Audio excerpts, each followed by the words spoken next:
Well, darn, it's my turn. I know. So I'll talk real quick so she can play some more. Anyway, before I talk about miracles, I want to talk like I did last week, and I talked about spiritual warfare. And it's real, and it happened again this week. My mom was in the ER 3 times out of twice as many days, and there's nothing medically wrong with her. So, you know, if the enemy can't get to you, then he'll get to your family. He'll find a way in somehow to try to derail you. But she's home, she's fine, and I'm here right now, so that's what we're going to talk about.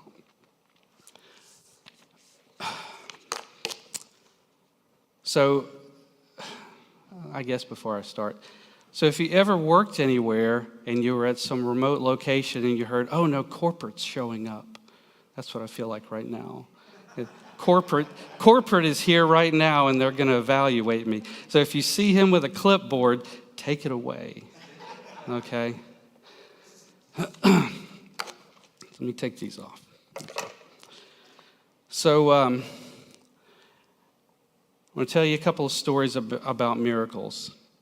Over 15 years ago, I traveled with my friend Brian to Tampa, Florida on business. And after we conducted our business meeting, we had plenty of time left over. And Brian asked me, James, do you like roller coasters? And I said, Brian, I'm not a risk taker. I don't parachute.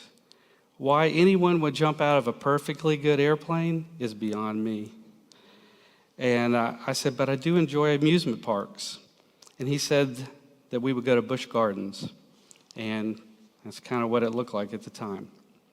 He said, James, it's all the Busch beer products you can drink and all the roller coasters you can ride for one price. And I thought to myself, no, that's not a real good combination. But since he drove us to Tampa and I was his passenger, I went along with it. We found the entrance to Busch Gardens and headed to the main gate. The drive to the gate was a beautiful S-shaped road with lots of curves and amazingly lush plant life. I thought to myself, is Busch Gardens trying to resemble the Garden of Eden? Likely not, but surely they were trying to replicate what I imagined it would look like. And it was a long, winding drive to the gate, like I mentioned, and we were about 50 feet from the entrance when I saw the very first parking information sign. $20 per vehicle to park for the day. I was bummed out. I like to save money, and I would have gladly walked to the entrance from some faraway off-site parking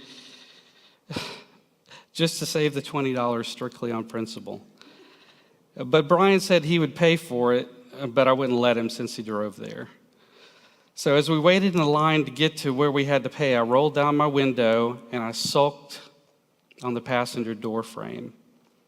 And then I looked up and I saw something twirling in the air, headed straight for the car. And it was just like that feather in the opening of Forrest Gump. But I couldn't make out what it was. But it was destined to land right next to the passenger door where I was. As soon as I couldn't see it any longer, I opened my door and looked on the ground. On the ground was a crisp new $20 bill. Exactly enough for parking. Was that a miracle from God? Certainly, I had the money to pay for parking. I believe it to be a miracle because God provides. Even if we think we have enough, He provides even more. And if you look for God's miracles, you will see them daily. So while I was attending college in the 90s, this guy right here, a TV preacher named Robert Tilton would come on our dorm television at odd times. We were students, and the 4 of us kept odd schedules. I don't even remember how the television always ended up on him. By the way, his appearance was no miracle. His Success in Life program had some scripture, some forced kneeling, praying by him, lots of exaggerated theatrics, and always a toll-free number flashing on the screen to donate money to his ministry. Later on, I found out that he had his hair colored gray so he could look more distinguished and authoritative. he advertised the miracle prayer cloth, a small piece of yellow or red felt about 4 inches square that you could speak your prayers into, enclose some money with it, and mail it back to him. You were assured that he would personally pray over your miracle prayer cloth and that God was listening to Robert Tilton on your behalf. On a dare from my doormates, I called the toll-free number and requested a packet from Robert Tilton's Success in Life Ministries. A few days later, my glossy, extra thick, personalized packet arrived at my university post office box. Inside was my yellow miracle prayer cloth, a few newsletters supposedly showing his overseas mission work, and a fold-out prayer poster that looked like this, where I could place my hand over Robert's life-size photo of his professional headshot in his hand with a dotted line around where I should place mine. And lots of postage-paid envelopes for donations, a few more oohs and ahs testimonials, and even more donation envelopes. The fold-out life-size poster looked like a cheap board game to me, as it had spaces around it to mark off 21 days in prayer of miracle agreement with him. I thought, only a fool would send this huckster their money, and I'm no fool. In fact, lots of people did send him their money.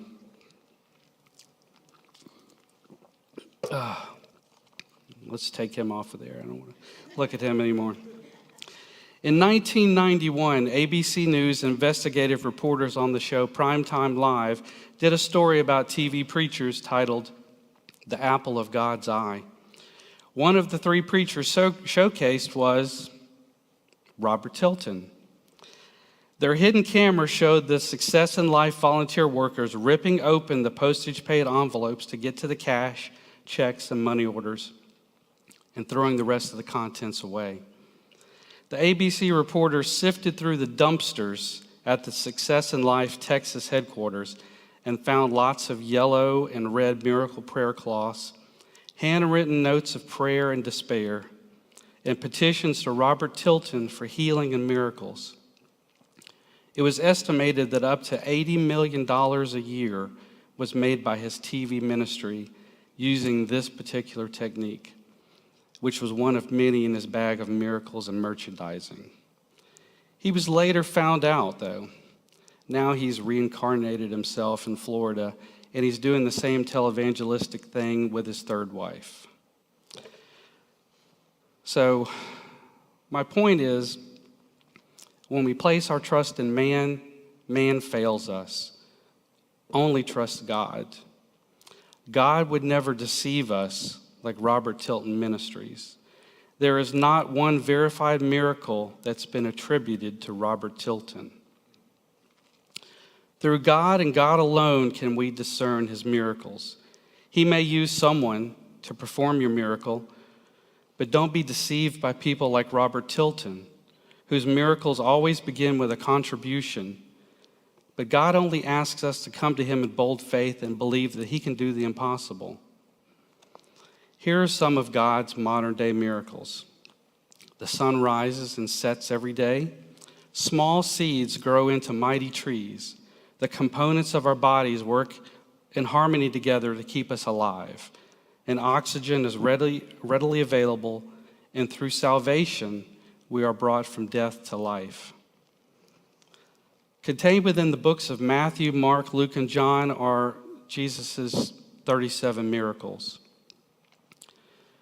In John 2, verse 1 through 11, Jesus' first miracle, the writer accounts of Jesus turning water into wine at the wedding in Cana. So Jesus listened to his mother, okay? Remember that part. It was about 200 gallons of water. So anytime your mom tells you to do something, okay?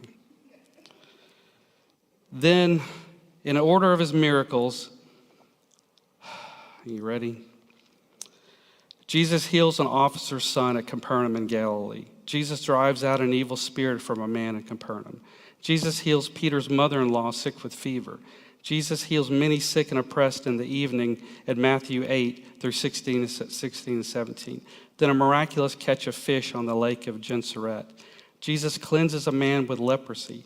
Jesus heals a paralytic man who was let down from a roof. Jesus heals a man's withered hand on the Sabbath. Jesus raises a widow's son from the dead in Nain. Jesus calms a storm on the sea. Jesus casts demons out into a herd of pigs. Jesus heals a woman in the crowd with a history of bleeding. Jesus raises Jairus' daughter back to life. Jesus heals 2 blind men. Jesus heals a man who is unable to speak.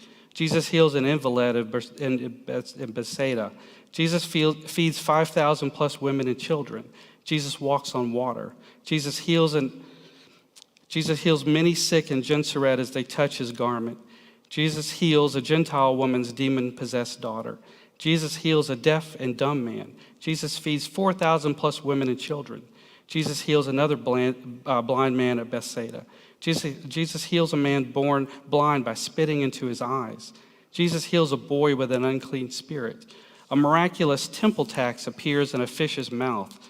Jesus heals a blind, mute demonic. Jesus heals a woman who had been crippled for 18 years. Jesus heals a man with dropsy on the Sabbath. Jesus cleanses 10 lepers on the way to Jerusalem. Jesus raises Lazarus from the dead in Bethany. Jesus restores sight to Bartimaeus in Jericho. Jesus withers a fig tree on the road from Bethany. Jesus heals a servant's severed ear while he's being arrested. And on the second miraculous catch of fish in the Sea of Tiberias. Can we just pause for a moment? That's a lot. Jesus performs miracles. Robert Tilton does not. Jesus heals and restores. And I want to put up Deuteronomy 10:21 for you. He is the one you praise. He is your God who performed for you these great and awesome wonders you saw with your own eyes. And now again in Jeremiah 32:27. I am the Lord, the God of mankind. Is anything too hard for me?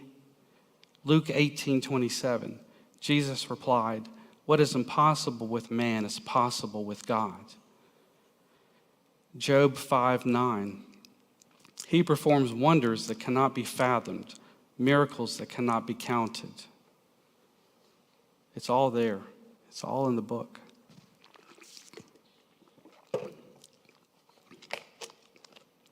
So I want to talk about Job for a second.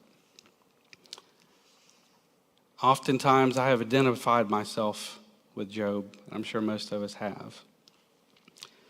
Job was a man who had every reason to turn his eyes away from God. He lost everything except his life. He lost his possessions, his children, his own health, but he refused to curse God. His devotion to God sustained him through this adversity. He was a wager between Satan and God to see how much suffering one person could take and remain loyal to God.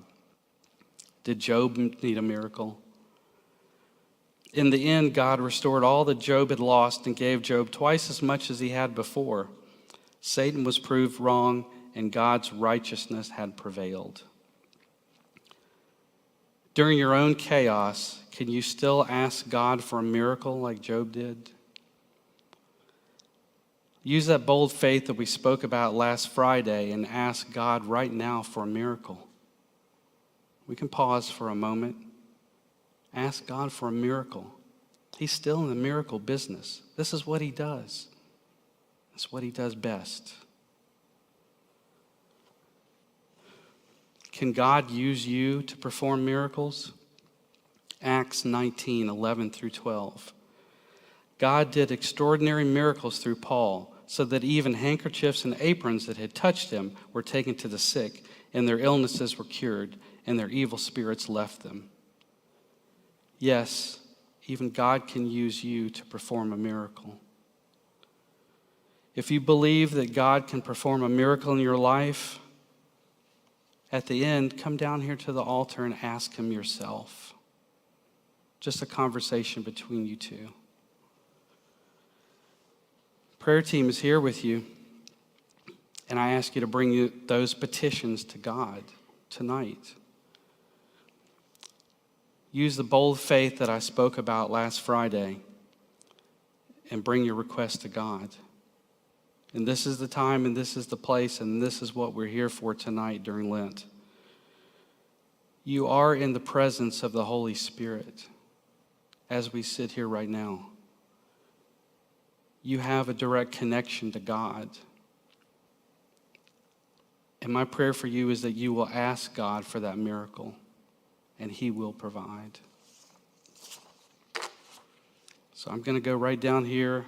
Nick's going to be down here also too. We're going to play some music. We've got the lights the way they are right now. So if you all want to join us, if you need prayer, you need for us to pray for you, that's what we're here for.